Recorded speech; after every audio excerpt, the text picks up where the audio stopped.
To me, if you are struggling with any sort of confidence, especially with chipping, I would say pull the putter out for anywhere around the green. I'm taking my standard setup for putting. The only difference is I may play the ball up in my stance just a hair to kind of get the ball moving over this longer grass. But to me, the biggest thing you can do is almost break this down into two different putts. So we're gonna be talking about the longer grass to start and then the shorter grass once it gets on the green. So I'm reading it as a little bit of I have to hit it a little bit harder to get it onto the green.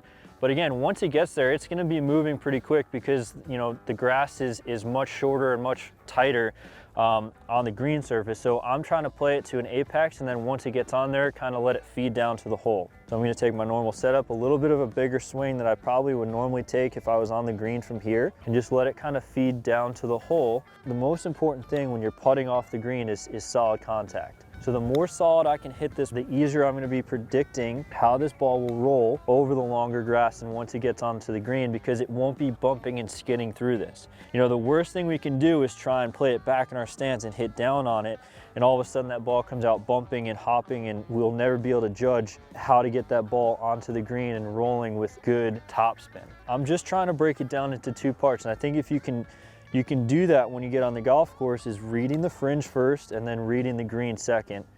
And once you match those two up together, you're gonna get a really good feel of how to get this ball close to the hole, and you should be able to save yourself some strokes in your short game and keep kind of lowering your scores as the season gets going here.